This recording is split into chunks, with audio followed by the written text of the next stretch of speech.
Shalom, this is Chacham Melech Ben Yaakov of Karaite Insights, and today I'd like to speak about a topic that is always on my mind. I always find myself explaining to people. I always find myself correcting people, if I may be so presumptuous as to say that, about this topic. And I always find that it's one of the most simple and yet one of the most understood topics in the Torah, and that is the topic of what the rabbis call, and what's colloquially, you know what I mean, known as kashrut, as kosher food. The word kosher never appears anywhere in the Torah, and it doesn't appear anywhere in the Tanakh in the context of food or food that one should eat or one should not eat. The only place it appears is in the book of Esther, and it refers to the Jews, who are by that time actually called Jews. For in the earlier books of the Tanakh, there really is no such concept of Jews. But by this time, the Israelites, or what's left of the Israelites from the southern kingdom of Judea, are called Jews. So it speaks about the Jews being ready, being kasher or ksherim, to fight their enemies. And so this word has no meaning in the Tanakh of having anything to do with food that's forbidden or food that's not forbidden. That's the first thing to point out.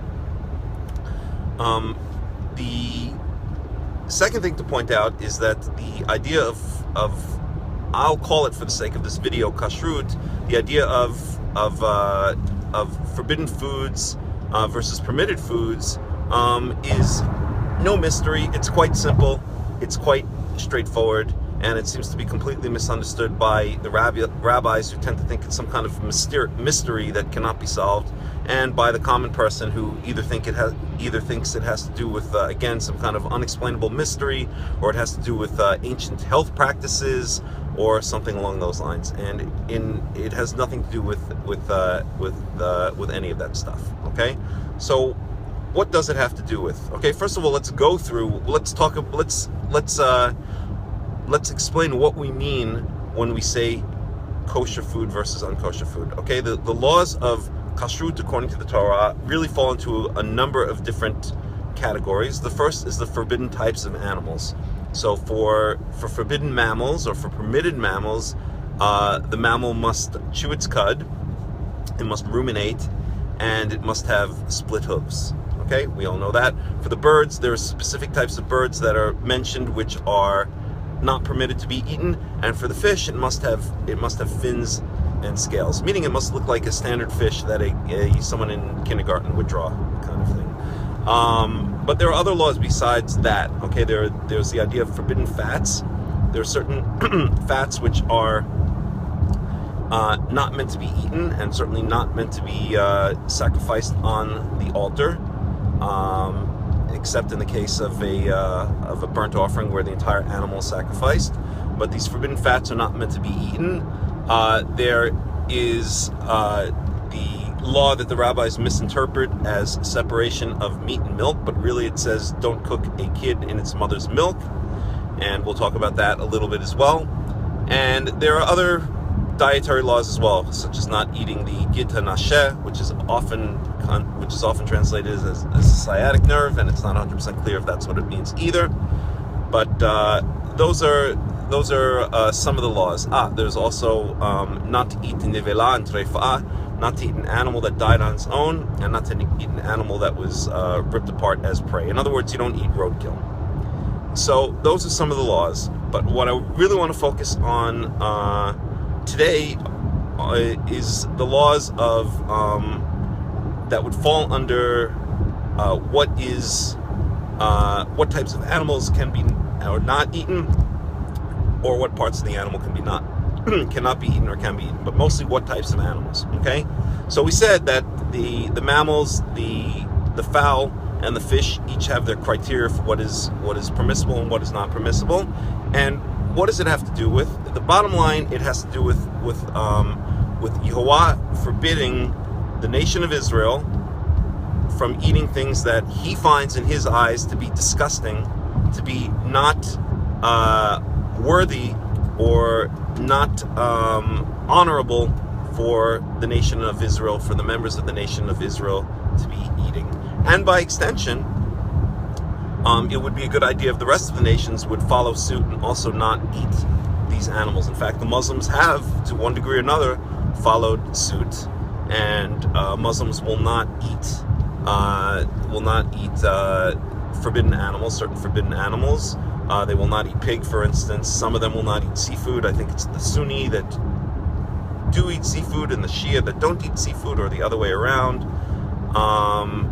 And so the other nations have taken certain elements of kashrut.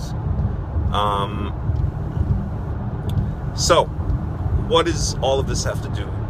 What is all of this about? All of this is about what is disgusting for the nation of Israel to eat and what is not disgusting for the nation of Israel to eat. Another point to make is that the idea of kashrut, or the idea of forbidden foods versus non-forbidden foods versus permitted foods, was around long before Am Yisrael, the nation of Israel, was ever formed. It was around long before Abraham himself was ever born. We already see this in the time of Noah.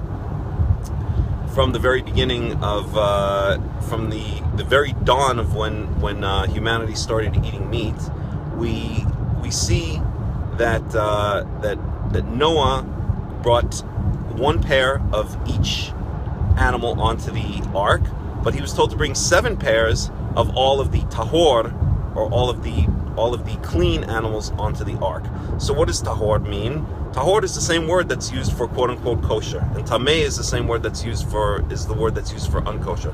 So already during the time of Noah, there was a sense of animals which were clean, which were kind of honorable to eat, which were permissible to eat because they were not disgusting, and a sense of animals that were not permissible to eat. And why would he bring 7 of the clean animals?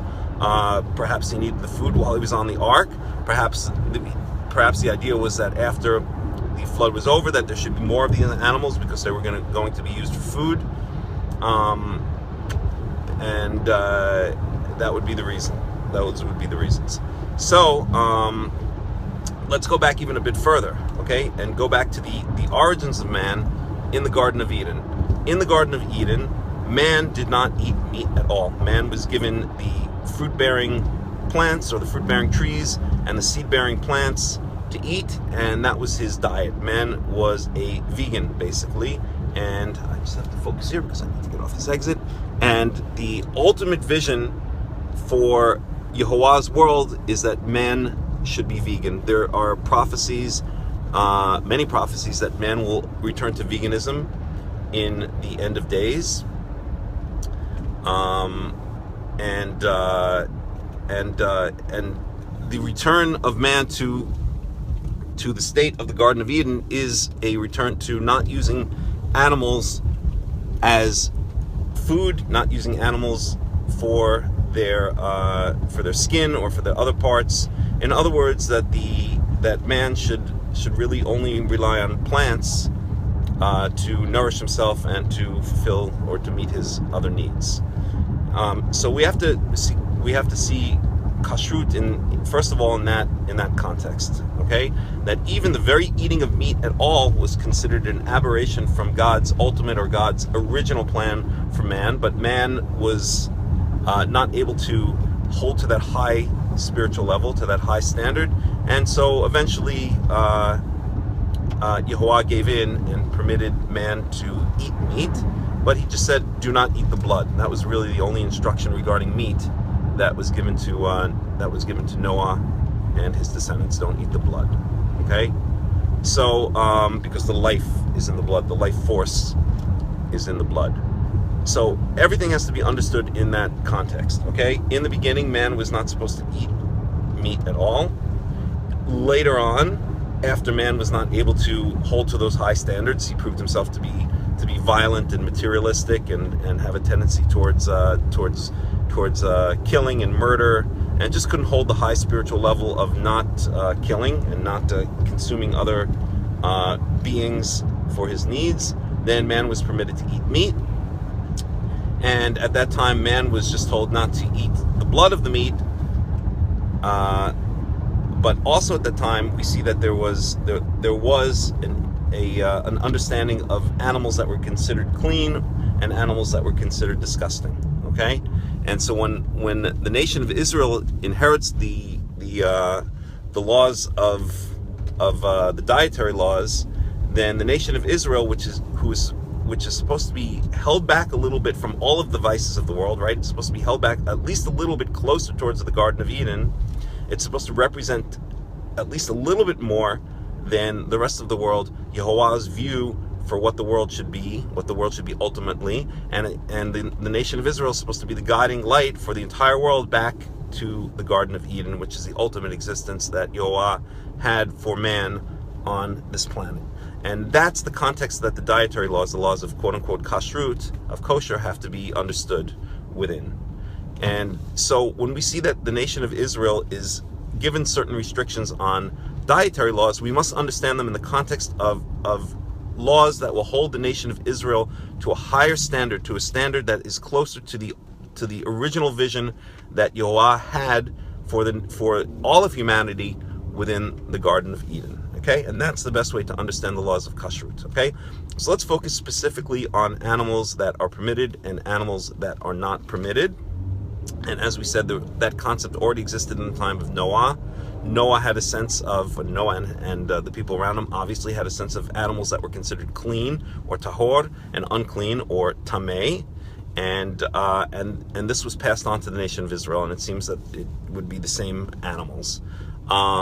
So what is it all about? Okay, if you think of what the average American, let's say, okay, or the average, I don't know, someone in Spain or whatever other country, or Vietnam or whatever country, what they will eat pretty much anything. They will eat the most disgusting foods that you could possibly imagine. Okay, they'll eat snakes, they'll eat seafood, shrimp, octopus, anything that they can get their hands on, they will consume and eat. Okay, but you might say, well, what's the big deal? What's so disgusting about an octopus, or what's so disgusting about eating a snake? Okay, you know, everyone to its own. It's cultural. This is the kind of moral relativism that rules the world today. Well, I may think that a cow is not disgusting, but if I go to Vietnam, they may think, or I go to India, they may think a cow is disgusting to eat, and that a snake is perfectly okay to eat, or something along those lines. So that's a general argument as to why it's okay for people to eat anything, because it's all in the eye of the beholder. Okay, but this is not a valid response. There is no such thing as moral relativism. There is an objective morality, and there is an objective asceticism as well. Okay, and this is my response to people who always say, well, you can eat anything depending on, or you can get used to eating anything depending on what society you belong to.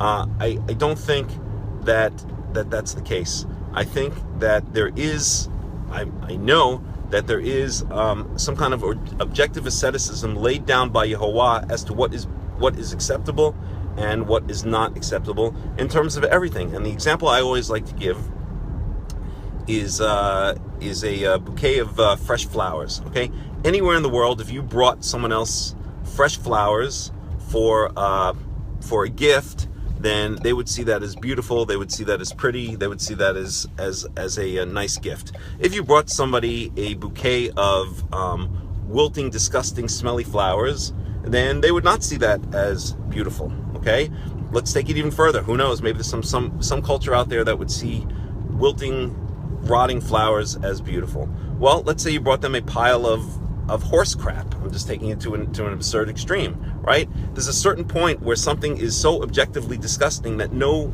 human being on planet Earth could possibly think that it is some kind of a beautiful thing. Okay, well, that already shows that there is some kind of objective morality, that human beings ultimately are aligned as to what is beautiful, what is not beautiful. A sunset is beautiful. Okay, the rotting carcass of a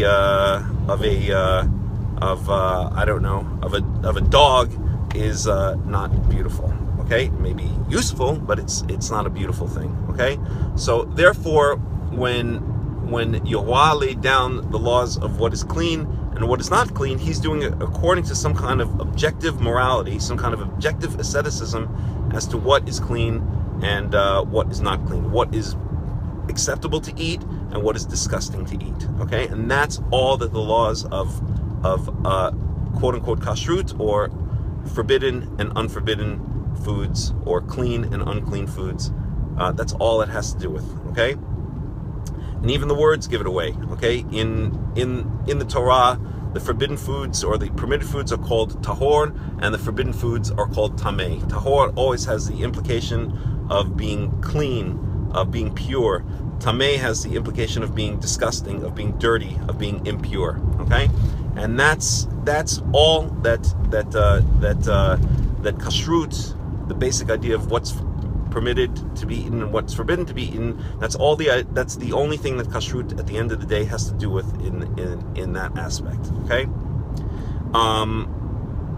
so again, let's look at some of the animals that are not permitted to be eaten. We have squid, we have insects, right, such as cockroaches and ants and maggots.